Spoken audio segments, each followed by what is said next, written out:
Vous savez qu'il y a 11 jours exactement, l'AFC M23 et le gouvernement de la République démocratique du Congo se sont retrouvés à Montreux en Suisse. Ils ont signé des nouveaux protocoles d'accord. 11 jours plus tard, aucune avancée sur terrain et toutes les décisions qu'ils ont prises ensemble, ils ne l'ont pas respectées. Et hier, ou ce matin d'ailleurs, c'était hier, oui, j'ai vu l'AFC M23 faire un communiqué avec Laurence Kanyuka qui est porte-parole. Suivez. Mise à jour du mardi 28 avril 2026 sur la guerre imposée par le régime de Kinshasa. En Confédération suisse, le régime de Kinshasa s'était formellement engagé à procéder dans un délai de 10 jours à la libération des prisonniers de l'AFC M23 ainsi que de tous les civils arbitrairement arrêtés et assimilés aux membres de notre mouvement. À ce jour, mardi 28 avril 2026, ce délai est expiré et aucun prisonnier n'est libéré.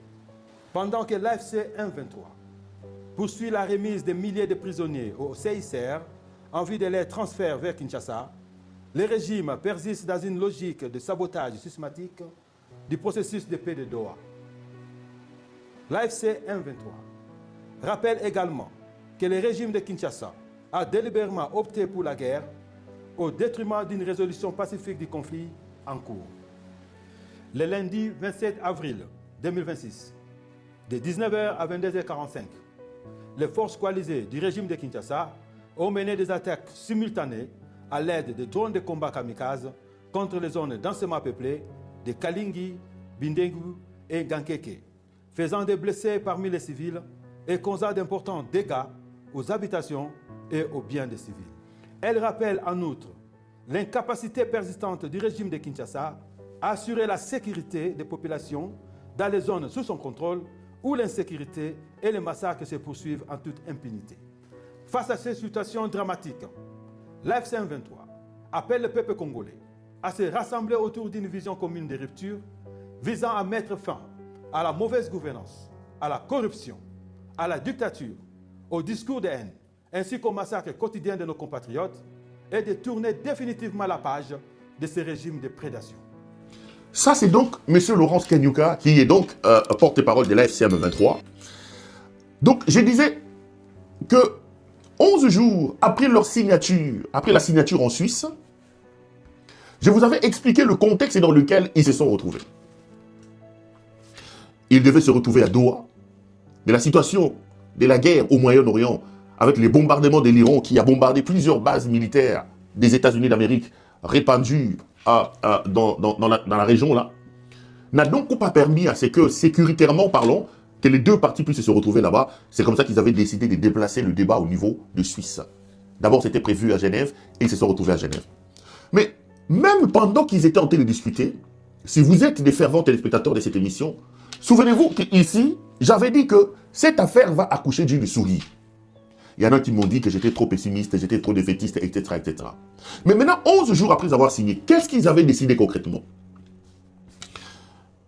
Ils avaient décidé, d'ailleurs pour tenter tout simplement de sauver la face, parce que les discussions ont bloqué de partout, les deux parties ne se sont entendues sur aucun point, mais il fallait absolument, pour la consommation extérieure, pour des questions de communication, et pour faire bien apparaître la médiation, il fallait quand même sortir avec quelque chose. Il fallait signer quelque chose pour que diplomatiquement, pour que communicationnellement, la population, l'opinion et même la médiation puissent avoir quelque chose à se mettre sous la dent.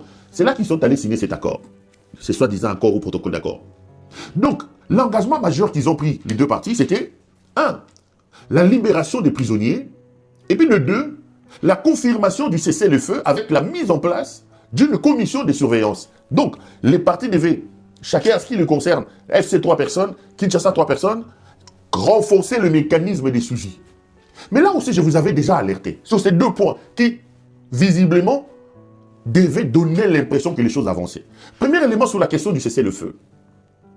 Les deux parties n'avaient pas convenu de l'entrée immédiate du cessez-le-feu.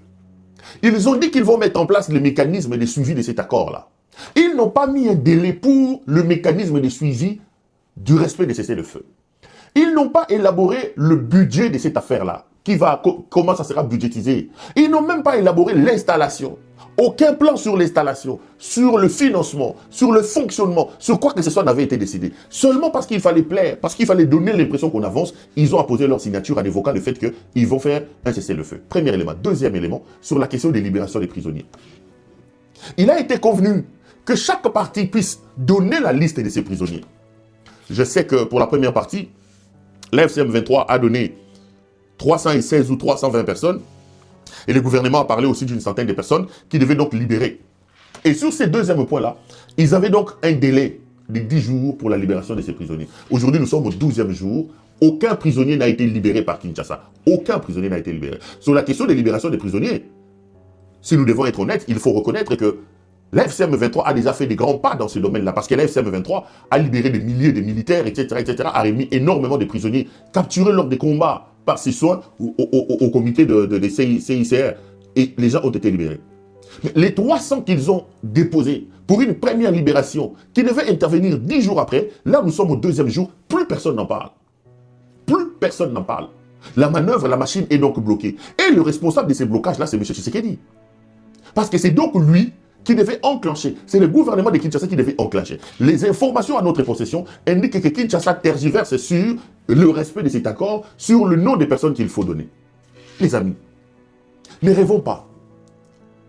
La guerre dans l'Est de la République démocratique du Congo, la dictature de M. Félix Antoine Tshisekedi ne se terminera jamais, je dis bien jamais, dans un processus de paix et dans un processus démocratique. Ne vous leurrez pas. Ne vous leurrez pas. Tshisekedi ne pourra respecter les gens.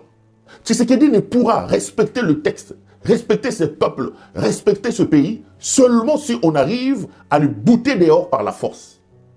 Même des petits accords, des simples petits accords, qui ne demandent pas une grande gymnastique.